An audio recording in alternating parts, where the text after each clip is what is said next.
कि ये क्या, कि ये है पिता तू इनको क्षमा कर क्योंकि ये नहीं जानते कि ये क्या कर रहे हैं। ये नहीं जानते। कौन नहीं जानते? हाथ उठा के बोलो हम नहीं जानते। क्या जानते हैं? नहीं जानते या जानते हैं? है ना? है पिता तू इनको क्षमा कर क्योंकि ये नहीं जानते हैं। अज्ञानता के कारण मेरे लोग ना प्रकार की परेशानियों में पड़ जाते हैं। किसके कारण? अज्ञानता के कारण। और ज्ञान किससे मिलता है हमारे को? परमेश्वर के वचन से हमको ज्ञान मिलता है। तो प्रभु यीशु मसीह ने ये चीज ऐसा नहीं कि इनको पहली बार ही बोली, आगे ही बोली कि अज्ञानता के कारण मेरे लोग नाना प्रकार की परेशानियों में पड़ जाते हैं, है ना? अगर हम देखें कि जब यीशु मसीह ने जब एंट्री करी थी इस चीज के लिए और उन्होंने प्रेयर करी थी, प्रेयर के बाद जब वो वापस लौट रहे थे तो सबसे पहले उनको कौन मिला? कौन? इब्लीस। शैतान से उनका सामना हुआ। किससे सामना हुआ? शैतान के सामने। जब वो पवित्रता से आ रहे थे, कहां से आ रहे थे?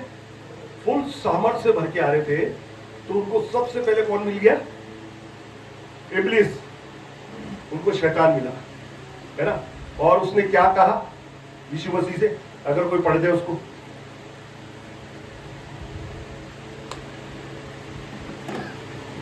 उसने यीशु मसीह से क्या बोला था? उसने यीशु मसीह से क्या बोला?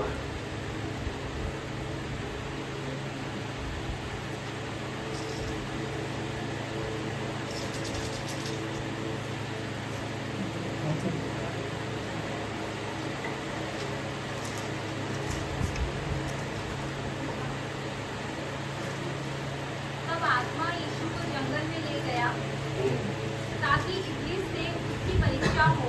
वे 40 दिन और 40 रात निहार रहा। तब उसे भूख लगी। तब परखने वाले ने पास आकर उससे कहा, यदि तू परमेश्वर का पुत्र है तो कह दे कि ये पत्थर रोटियां बन जाए। यीशु ने उत्तर दिया, लिखा है, मनुष्य केवल रोटी ही से नहीं परंतु हर एक वचन से जो परमेश्वर के मुख से निकलता है जीवित रहेगा। आमीन। इसमें क्या लिखा? पहली फर्स्ट चीज क्या थी? प्रभु यीशु मसीह ने कहा कि मैं क्या हूं? क्या हूं मैं? परमेश्वर का पुत्र। अरे थोड़ा ध्यान दो। प्रभु यीशु मसीह ने क्या कहा? मैं भूखा हूं। क्या बोला? मैं भूखा हूं। जब प्रभु यीशु मसीह ने ये बोला कि मैं भूखा हूं, तो उनके सामने कौन खड़ा हुआ था? इब्लीस। और उसने तुरंत उस चीज का बेनिफिट उठाया। तू भूखा है ना? और उसने तुरंत अपने ऑप्शन रखने स्टार्ट कर दिए कि तू तो ऐसा कर ले, ऐसा कर ले, ऐसा कर ले। देखिए क्यों? क्योंकि वो क्या बोल रहा था? हे पिता तू इनको क्षमा कर क्योंकि इनको नहीं पता कि क्या करते। लेकिन यीशु मसीह को पता था। क्या था? यीशु मसीह को पता था कि ये कौन से उसमें मेरे को वो कर रहा है। यीशु मसीह ने तुरंत उसको जवाब दिया कि सिर्फ इंसान रोटी से ही नहीं, लेकिन परमेश्वर के लिखे हर एक वचन के द्वारा वो जीवित रह सकता है। ये ऑप्शन है, ये ऑप्शन खुदा ने दिया है। मैं जानता नहीं हूं, ऐसा नहीं है, मैं जानता हूं इस बारे में कि परमेश्वर मेरे को ऐसे भी जीवित रख सकता है। मैं अगर रोटी ना भी खाऊं तो मुझे पता है कि मेरा परमेश्वर मुझे वचनों के द्वारा जीवित रख सकता है। दूसरी पोजीशन, दूसरा क्या था? तब इब्लीस उसे पवित्र नगर में ले गया और मंदिर के कमरे पर खड़ा किया और उससे कहा, यदि तू परमेश्वर का पुत्र है तो अपने आप को नीचे गिरा दे, क्योंकि लिखा है, वह तेरे विषय में अपने स्वर्गदूतों को आज्ञा देगा और वे तुझे हाथों हाथ उठा लेंगे, कहीं ऐसा ना हो कि तेरे पाँव में पत्थर से ठेस लगे। यीशु ने उससे कहा, ये भी लिखा है, तू अपने परमेश्वर की परीक्षा ना करना। हाँ, उसमें क्या कहा? वो प्रभु यीशु मसीह को कहाँ ले जाने की बात कर रहा है? एक हाइट पे। आज दुनिया का हर एक व्यक्ति हर एक व्यक्ति, कोई भी हो, है ना, कोई सी भी लोग को आप पकड़ लो, एक तो पहला फर्स्ट भूख और सेकंड हाइट। हर जना हाइट चाहता है आज के जमाने में, जिसको देखो वो तरक्की को चाहता है, वो ऊंचे पे चढ़ना चाहता है, ऊंचे पे चढ़ना चाहता है कि मैं सबसे ज्यादा सक्सेस हूं, मेरा परिवार, मेरे घर वाले, मेरे खानदान वाले, मेरे दोस्त, मेरे रिश्तेदार, मैं जहां उठता बैठता हूं सबसे ऊपर मेरी हाइट हो, सब मेरे को सलाम मारे, वाह क्या तरक्की पाई है तुम, है ना। लेकिन उसके बाद क्या होता है? आत्महत्या। उसके बाद का जो सीन है, जब हम गलत रास्ता इख्तियार करके और तरक्की को पाते हैं, आप निश्चित जान लो आप परमेश्वर की योजना से बाहर निकल चुके हैं। और उसके बाद एक ही चीज है, वो है सुसाइड। या तो सुसाइड या फिर बीमारियां आपको पकड़ेगी, ऐसी बीमारी जिसका तुम आनंद नहीं ले सकते। जो चीज तुमने कमाई है तुम उसका आनंद कतई ही नहीं ले सकोगे। तुम ये सोचो कि मैं अच्छा कमा लूंगा फिर खाऊंगा, मैं हो ही नहीं सकता। ये परमेश्वर की योजना से अलग है, क्योंकि परमेश्वर का कलाम जो कहता है वो ये कहता है कि तू अपने परमेश्वर की क्या ना करना, परीक्षा ना करना, संपूर्ण मन से अपने परमेश्वर में विश्वास रखना, तब वो तेरे लिए एक सरल मार्ग को बनाएगा जो तेरी इच्छाओं को पूरी कर सके। आमीन। है पिता तू इनको क्षमा कर, क्योंकि ये नहीं जानते, है ना, ये नहीं जानते कि क्या कर रहे हैं। इनको पता ही नहीं है कि दूसरा मार्ग कौन सा है, खुदा ने हमारे लिए कौन सा मार्ग बना छोड़ा है ना। और तीसरी बात हाँ, फिर इब्लीस उसे एक बहुत ऊंचे पहाड़ पर ले गया और सारी जगत के राज्य और उसका वैभव दिखाकर उससे कहा, यदि तू गिरकर मुझे प्रणाम करे तो मैं ये सब कुछ तुझे दे दूंगा। तब यीशु ने उससे कहा, हे शैतान दूर हो जा, क्योंकि लिखा है, तू प्रभु अपने परमेश्वर को प्रणाम कर और केवल उसी की उपासना कर। तब शैतान उसके पास से चला गया और यीशु सड़क खाकर उसकी सेवा करने लगे।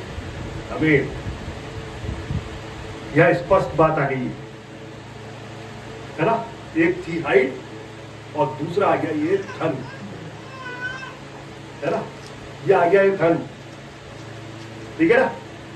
जब हम परमेश्वर से प्रार्थना करते हैं, खुदा है, खुदा तूने इनको इतना दे दिया, तूने इनको इतना दे दिया, है ना, ये पता ही क्या होती है? हमारी अज्ञानता होती है। ये हमारी अज्ञानता होती है कि रूट क्या होता है हमारी लाइफ के लिए। मैं इस बारे बता रहा हूँ, जितनी मेरी समझ है, जो मैंने किया है, मैं उसी चीज को बोल रहा हूँ कि ये हमारी अज्ञानता होती है कि हम परमेश्वर से इस प्रकार के सवाल कर जाते हैं कि खुदा मुझे सोना दे दे, मुझे चांदी दे दे, या मुझे पैसा दे दे, या मुझे ये दे दे। वो परमेश्वर की योजना में हम ऑलरेडी है और उसने हमारे लिए हर बात को नियुक्त कर रखा है, क्योंकि उसको बोलता धर्मी जन के लिए सारी ही बातें मिलकर के सिर्फ और सिर्फ भलाई को ही उत्पन्न करती है। अगर आप ना भी मांगो और अगर आप धर्मी हो तो ये लिख के देता हूं मैं, एंड में जाके तुम्हारा परमेश्वर ही जीतेगा। कौन जीतेगा? क्योंकि परमेश्वर तो है ही जीत, परमेश्वर तो है ही जीत, है ना। इब्लीस हमको सपने जरूर दिखाता है, इब्लीस हमारे को सपने जरूर दिखाता है, लेकिन एंड में जाके वो हारता है, क्योंकि परमेश्वर का न्याय हर एक जने का होगा। हम दौलत के रास्ते पे चल करके और परमेश्वर को दरकिनार कर देते। हम सोचते कि हमको परमेश्वर ने इतना ब्रिलियंट किया, हमारे में खुद में ऐसी इनबिल्ड हुआ है कि हम बहुत ज्यादा माइंडेड है, हम दुनिया को डिफिट देके हम बहुत सारा धन कमा सकते हैं। लेकिन ध्यान रखना, शैतान कंटिन्यू तुम पे निगाह रखता है। अगर तुमने ये कहा परमेश्वर मुझे 5 लाख रुपए दे दो, मेरे को जरूरत है, 3 दिन हो गए प्रार्थना करते, चौथे दिन शैतान होता है, तब इधर आओ मेरे पास, क्या चाहिए? 5 लाख मैं दूंगा, ये ले 5 लाख और तेरे अंदर का आनंद मुझे दे, तेरे अंदर का आनंद तू मुझे दे दे।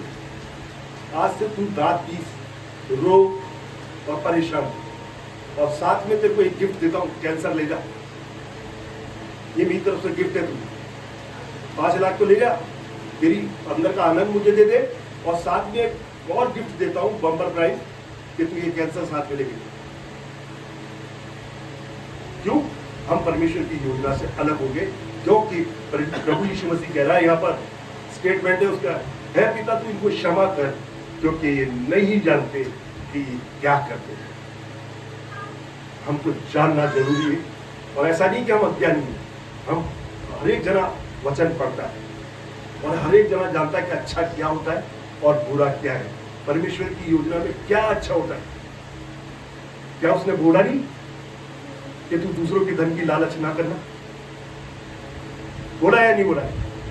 तो फिर क्यों हमारी आंखें इतनी हरी भरी हो जाती है दूसरे को धन को देखकर? है क्यों हम परमेश्वर से शिकायत करने लग जाते हैं, खुदा तू तो इनको तो दे दिया, तो हमको तो देता ही नहीं, सदियों हो गए हमारे, सदियों हो गए हमारे को तुझसे मांगते, तू हमको तो देता ही नहीं। क्या हम परमेश्वर से ज्यादा ब्रिलियंट हैं? ये पृथ्वी हमने नचाई नहीं, वो महान परमेश्वर है ना, वो सब कुछ जानता है, वो सर्वश्रेष्ठ है, वो सही एग्जैक्ट समय पे आने पर हमको देगा। लेकिन क्या हम उसके जानकार है? कल को प्रभु यीशु मसीह फिर से ये ना कहते हैं पिता तू इनको क्षमा कर क्योंकि ये नहीं जानते। अब तो वचन भी खुदा का कलाम है, पढ़ लो, इसमें हर चीज लिखी हुई कि बेटा ये गलत है और ये सही है, और फिर भी प्रभु यीशु मसीह को आगे बोलना पड़े है पिता इनको क्षमा कर क्योंकि ये नहीं जानते। कैसा लगेगा? है ना? एक बार का जीवन, सिर्फ एक बार का जीवन, और न्याय का होना निश्चित। हम जिन लोगों के लिए वाहवाही पाने के लिए, तरक्की पाने के लिए कि ये लोग मेरे लिए अच्छा बोलना स्टार्ट कर दे, इस बारे में ये कार्य करूं, बहुत गौर से सुनना बच्चों। हम दूसरे लोगों के कारण जीवन का पैटर्न बदल दे के प्रभु को छोड़ करके हम तरक्कियों की ओर भागने लग जाए, तो ध्यान रखना न्याय तुम्हारे वो लोग नहीं है जो तुम्हारी प्रशंसा करेंगे, वाह बहुत अच्छी तरक्की की तुमने, बहुत अच्छी तरक्की। नो, न्याय तुम्हारा परमेश्वर है। ये लोग तुम्हारे को न्याय के दिन आने पर छोड़ देंगे, उस दिन आके खड़े नहीं होंगे ये लोग यार मैंने बोला था इसको इंजीनियर बनने के लिए, है ना? क्योंकि खुदा का कलाम ये कहता है तू सिर्फ और सिर्फ मेरे राज्य और मेरे धर्म की खोज कर, समस्त पृथ्वी की वस्तुएं मैं तुझे यूं ही प्रदान कर दूंगा। कोई दिमाग लगाने की जरूरत नहीं, कोई बल लगाने की जरूरत नहीं, कोई षड्यंत्र रचने की जरूरत नहीं। वैसे ही है पिता तू इनको क्षमा कर क्योंकि ये नहीं जानते कि ये क्या करते। क्रूस पे चढ़ना उनका तय था, क्रूस पे चढ़ना उनका तय था, लेकिन वही लोग जिन्होंने प्रभु यीशु मसीह के बड़े बड़े चिन्ह और चमत्कार देखे थे वही उसके विरोध में हो गए, वही नहीं पहचान पाए। धन्य है वो डाकू, धन्य है वो डाकू जिसने बोला कि तू तेरे राज्य में आए तो मेरी सूदी दे, क्योंकि वो पहचान चुका था, वो जान चुका था कि ये सही है। पिता तू इन्हें क्षमा कर क्योंकि नहीं जानते। वो जान गया कि यही है जो मुझे स्वर्ग लोक में प्रवेश करा सकता। धन्य है वो व्यक्ति है, वो व्यक्ति जो नीचे खड़ा हुआ था, है ना? उसने बोला है निश्चित ये परमेश्वर का पुत्र ही है ना? आइए हम अपने सरों को झुकाए, परमेश्वर का धन्यवाद करें। धन्यवाद स्तुति और महिमा की योग्य पिता परमेश्वर। प्रभु जी धन्यवाद करते हैं परमेश्वर, इस संगति के लिए आपका धन्यवाद करते हैं जो आज हम परमेश्वर ये दिवस को मनाते जो हमारे लिए आपने विजय का दिन ठहराया परमेश्वर। प्रभु जी होने दो कि जो वाणी आज मुझे सौंपी गई है परमेश्वर, प्रभु आप दया करें कि प्रभु हम आपके वचन के द्वारा प्रभु आपके राज्य को हम समझ पाए परमेश्वर, आपकी सेवा में लगे परमेश्वर, नाना प्रकार की परेशानियों से आप हमको बचाएं। इब्लीस की हर एक वो परेशानियों से आप हमको बचाएं, उन चुनौतियों से बचा के परमेश्वर हमें एक धार्मिक जीवन दे परमेश्वर, हमें वो जीवन दे जो आपने हमारे लिए योजना बनाई है परमेश्वर। आप सहायता और मदद करें परमेश्वर, और प्रभु आप अपने अनुग्रह में हमको बनाए रखें, हमारी रक्षा करें, हमारे सर्वसाथ यीशु के नाम से प्रार्थना करवाता हूं, आमीन।